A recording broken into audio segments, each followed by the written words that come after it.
Salam l'équipe, j'espère que vous allez bien. On va parler aujourd'hui du classement FIFA donc qui est tombé. L'Algérie est officiellement classée septième en Afrique. Septième à la place de troisième avant ça. On perd 4 places au classement africain et plus de 10 places au classement mondial.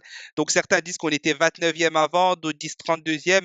Donc je ne sais pas si on perd 11 places ou 14 places, mais peu importe, ça fait beaucoup. On va parler de ça dans cette vidéo. Je vous invite juste avant ça à mettre un maximum de pouces bleus, à participer en commentaire, donner votre avis sur ce régressement dans le classement et de partager la vidéo et de vous abonner si ce n'est pas déjà fait. Une fois que ça c'est dit, on peut clairement dire que, honnêtement, cette CAN, elle va beaucoup, beaucoup, beaucoup nous impacter. On voit que le Nigeria nous est passé devant, l'Égypte nous est passé devant, le Cameroun nous est passé devant, la Tunisie était déjà devant nous, elle est redescendue un moment, mais là, elle repasse devant nous. Septième en Afrique, c'est quand même très mauvais. 43e mondial, ça s'annonce pas bon du tout. Ça s'annonce pas bon du tout. Pourquoi? Ça s'annonce pas bon du tout pour la Coupe du Monde. Si on se qualifie au barrage, ok, on va monter un peu parce qu'on va peut-être dépasser à nouveau le Cameroun. C'est fort probable. Mais concrètement, il y a une histoire de chapeau qui va jouer à la Coupe du Monde. Vous êtes quand même au courant que plus on est dans un chapeau difficile, plus on affronte de grosses nations. Plus on affronte de grosses nations, plus c'est difficile de passer. Et ça sert à rien de dire pour aller loin, pour se qualifier, de toute façon, il faut battre les meilleurs, il faut battre ceci, il faut battre cela. Non, non, non, non, non. C'est une stratégie à avoir. Pourquoi les Européens ont beaucoup plus de chances que les Africains de gagner les Coupes du Monde, etc.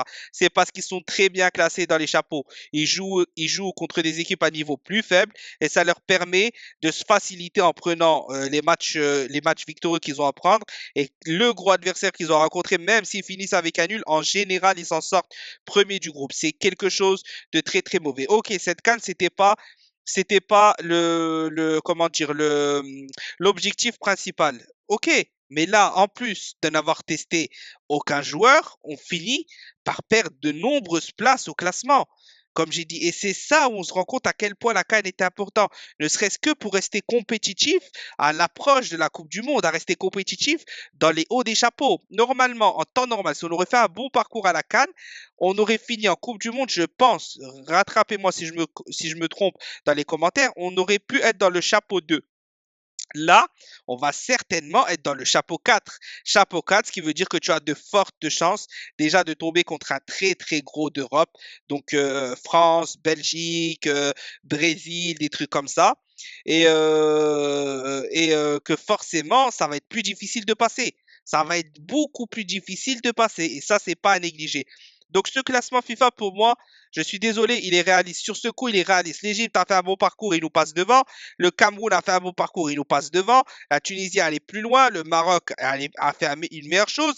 Regardez, le Sénégal, je crois qu'ils étaient 20e et ils gagnent seulement 2 places en gagnant la CAN. Donc on voit que c'est totalement logique puisqu'ils étaient déjà bien classés. Ils ne pouvaient pas faire beaucoup mieux vu que les adversaires sont forcément beaucoup moins bien classés que eux, donc ils gagnent moins de points.